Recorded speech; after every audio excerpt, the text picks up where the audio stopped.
कि पाकिस्तान ने ऑस्ट्रेलिया के अंदर ही एक अहम मैच में बड़े मार्जिन के साथ हरा दिया है और पाकिस्तानी टीम 9 विकेटों से क्रिकेट मैच जीत गई है। इस वक्त हमारे साथ मौजूद हैं साबिक कप्तान पाकिस्तान क्रिकेट टीम के जनाब सलमान भट्ट साहब। भट्ट साहब, थैंक यू वेरी मच, आपने हमें टाइम दिया। ये बताइएगा कि आज हमने बड़े मार्जिन से विक्ट्री तो हासिल कर ली, लेकिन इस कामयाबी और मैच में टीम की कारकर्दगी के हवाले से आप क्या कहेंगे? देखिए, यकीनन एक तारीखी फतह है और पाकिस्तान को इससे बहुत कॉन्फिडेंस मिलेगा। आपकी टीम को ज़ाहिर है जिसने पिछले कुछ अरसे में कोई बहुत सारी चेंजेस देखी हैं, चाहे वो स्पोर्ट्स स्टाफ को लेके हो, कोचिंग स्टाफ को लेकर हो, टीम की क़यादत के हवाले से हो, players themselves. So I think जिस तरह का हमारा पिछला कुछ अरसा गुजरा उसमें बड़ा था कि पाकिस्तान को कुछ इंपॉर्टेंट विक्ट्रीज़ मिले। 2 टेस्ट मैचेस के बाद ऑस्ट्रेलिया में इस तरह की परफॉर्मेंस जो है वो बड़ी खुशाइंद है। भट्ट साहब, ये फरमाइएगा कि इंडियन मीडिया बड़ा शोर मचा रहा है कि भारतीय क्रिकेट टीम चैंपियंस ट्रॉफी खेलने के लिए पाकिस्तान में नहीं आएगी, बल्कि भारत अपने मैच दुबई में चाहता है। तो आप क्या समझते हैं, इंडिया की तरफ से इस इनकार की या ना आने की वजह क्या हो सकती है? इमरान भाई, आपको मालूम है कि इंडिया के ये वाले जो डिसीजन हैं ये बेसिकली पाकिस्तान को फाइनेंशियल हिट करने के लिए हैं और इसमें टैक्टिकल है सारा। कभी वो सिक्योरिटी कंसर्न्स पे डालते हैं, कभी किसी चीज़ पे बात करते हैं, कभी किसी इसी मुल्क में सारी दुनिया की टीमें आके खेल रही हैं, सब ने आने के लिए एग्री किया है। हर टीम ने उन्हीं ग्राउंड्स में खेलना है, उन्हीं होटल्स में ठहरना है। तो उनके लिए कोई स्पेशल इंतज़ाम भी अगर चाहिए हो तो मेरा ख्याल है पाकिस्तान तो करने को तैयार होगा, लेकिन इनके लिए कोई वैलिड बहाना नहीं इसको छोड़ने का। और मेरा ख्याल है कि ये it is more tactical hit rather than कि इसकी कोई एक्चुअल कोई लॉजिकल रीजनिंग हो। आज चेयरमैन पीसीबी जनाब मोहसिन नकवी साहब ने क्या बात की सहाफ़ियों से, वो आपको सुनाते हैं, फिर भट्ट साहब का मौक़िफ़ जानते हैं। लेकिन आप ये फरमाइए कि अगर बिलफर्ज इंडिया इनकार कर देता है तहरीरी तौर पर, तो फिर पाकिस्तान का अगला कदम क्या होगा? आईसीसी का इवेंट है और आईसीसी ने पाकिस्तान को इसकी मेज़बानी दी है। अब रिटर्न में कोई बात हुई होगी तो जाहिर है उन्होंने मांगा है कि जी रिटर्न में फिर हमें बताएं कि क्या रीजनिंग है या आपने खेलना है या नहीं खेलना। सो मुझे इल्म नहीं है कि क्या डॉक्यूमेंटेशन थी, किन पेपर्स पे साइन किया, इंडिया ने कहीं पे साइन किया आने के लिए या नहीं किया और बाद में उसको तब्दील कर दिया। क्योंकि जब आप रिटर्न की बात करते हैं कि रिटर्न में दें हमें, इसका मतलब है कि शायद राइटिंग में पहले आपके पास कोई चीज़ पड़ी है जिस पे एक एग्रीमेंट है आने का। So because I don't know, तो मैं उस पर कोई ज़्यादा डिटेल में कॉमेंट तो नहीं कर सकता। भट्ट साहब, आपने आईसीसी का जिक्र किया है, तो आईसीसी ने अभी तक चैंपियंस ट्रॉफी का कोई शेड्यूल जारी नहीं किया। हालांकि आज मोहसिन नकवी साहब भी कह रहे थे कि 100 दिन पहले शेड्यूल जारी करना जो है बड़ा ज़रूरी होता है। तो आप क्या समझते हैं कि इंडिया का जो ना आना या इंडिया का कोई हाथ तो इसमें नहीं कि जिसने आईसीसी को रोका हुआ है अभी शेड्यूल जारी करने से? देखिए, इसमें क्या एंटिसिपेट करना चाहिए? आई थिंक कि आईसीसी को आप देखें तो यूजुअली 100 डेज़ का काउंटडाउन उसमें होता है टूर्नामेंट्स के अंदर। तो यहाँ पर अभी 100 दिन से ज़्यादा पड़े हैं। मेरा ख्याल जब वो आएंगे पाकिस्तान, उनका जो आईसीसी की टीम ने आना और वो आके यहाँ पर उसको लॉन्च करना है उन्होंने इवेंट को, तो उसी में पता चलेगा कि वो क्या शेड्यूलिंग है। और बड़ी अजीब बात होगी कि मैचेस के दिन दिए जाएँ, मैचेस का वक्त दिया जाए और ये ना बताया जाए कि वो वक्त जिस जगह का दिया जा रहा है वो जगह कौन सी है। तो आई गेस ऐसा कभी हुआ नहीं है हिस्ट्री में। वी शैल सी कि आईसीसी की टीम आके क्या ऐलान। अच्छा भट्ट साहब, ये फरमाइएगा कि चैंपियंस ट्रॉफी के लिए पाकिस्तान में तैयारियां तो ज़ोरों शोर से जारी हैं।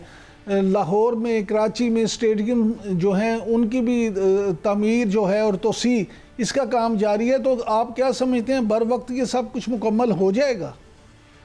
देखिए, जितनी दफ़ा मैंने उनको देखा है मुझे तो काफ़ी कॉन्फिडेंट लगते हैं कि काम के हवाले से कि काम जो है वो पहुंच जाएगा अपने आखिर तक इवेंट से काफ़ी पहले। क्योंकि ये टाइम शायद महीने का 1 महीना पहले का दिया गया कि इवेंट से 1 महीना पहले ये सारे काम ख़त्म होने हैं।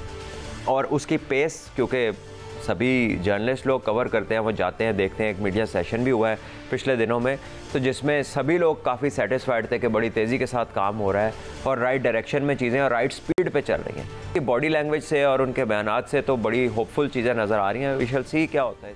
कि पाकिस्तान ने ऑस्ट्रेलिया के अंदर ही एक अहम मैच में बड़े मार्जिन के साथ हरा दिया है और पाकिस्तानी टीम 9 विकेटों से क्रिकेट मैच जीत गई है। इस वक्त हमारे साथ मौजूद है साबिक कप्तान पाकिस्तान क्रिकेट टीम के जनाब सलमान भट्ट साहब थैंक यू वेरी मच, आपने हमें टाइम दिया। ये बताइएगा कि आज हमने बड़े मार्जिन से विक्ट्री तो हासिल कर ली, लेकिन इस कामयाबी और मैच में टीम की कारकर्दगी के हवाले से आप क्या कहेंगे?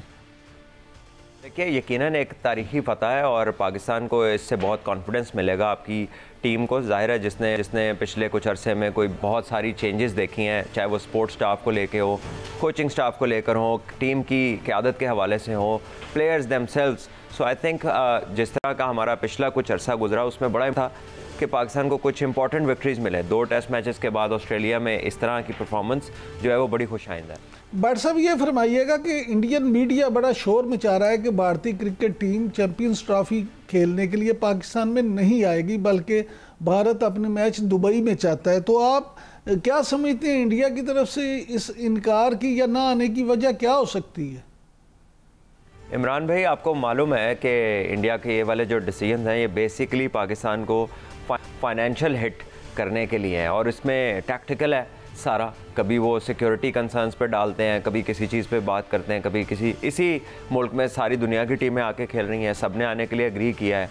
हर टीम ने उन्हीं ग्राउंड्स में खेलना है, उन्हीं होटल्स में ठहरना है। तो उनके लिए कोई स्पेशल इंतज़ाम भी अगर चाहिए हो तो मेरा ख्याल है पाकिस्तान तो करने को तैयार होगा, लेकिन इनके लिए कोई वैलिड बहाना नहीं इसको छोड़ने का। और मेरा ख्याल है कि ये it is more tactical hit rather than के इसकी कोई एक्चुअल कोई लॉजिकल रीजनिंग हो। आज चेयरमैन पीसीबी जनाब मोहसिन नकवी साहब ने क्या बात की सहाफ़ियों से, वो आपको सुनाते हैं, फिर भट्ट साहब का मौक़िफ़ जानते हैं। लेकिन आप ये फरमाइए कि अगर बिलफर्ज इंडिया इनकार कर देता है तहरीरी तौर पे, तो फिर पाकिस्तान का अगला कदम क्या होगा? आईसीसी का इवेंट है और आईसीसी ने पाकिस्तान को इसकी मेज़बानी दी है। अब रिटर्न में कोई बात हुई होगी तो जाहिर है उन्होंने मांगा है कि जी रिटर्न में फिर हमें बताएं कि क्या रीजनिंग है या आपने खेलना है या नहीं खेलना। सो मुझे इल्म नहीं है कि क्या डॉक्यूमेंटेशन थी, किन पेपर्स पे साइन किया, इंडिया ने कहीं पे साइन किया आने के लिए या नहीं किया और बाद में उसको तब्दील कर दिया। क्योंकि जब आप रिटर्न की बात करते हैं कि रिटर्न में दें हमें, इसका मतलब है कि शायद राइटिंग में पहले आपके पास कोई चीज़ पड़ी है जिस पे एक एग्रीमेंट है आने का। So because I don't know, तो मैं उस पर कोई ज़्यादा डिटेल में कॉमेंट तो नहीं कर सकता। भट्ट साहब, आपने आईसीसी का जिक्र किया, तो आईसीसी ने अभी तक चैंपियंस ट्रॉफी का कोई शेड्यूल जारी नहीं किया। हालांकि आज मोहसिन नकवी साहब भी कह रहे थे कि 100 दिन पहले शेड्यूल जारी करना जो है बड़ा ज़रूरी होता है। तो आप क्या समझते हैं कि इंडिया का जो ना आना या इंडिया का कोई हाथ तो इसमें नहीं कि जिसने आईसीसी को रोका हुआ है अभी शेड्यूल जारी करने से? देखिए, इसमें क्या एंटिसिपेट करना चाहिए? आई थिंक आईसीसी को आप देखें तो यूजुअली 100 डेज़ का काउंटडाउन उसमें होता है टूर्नामेंट्स के अंदर।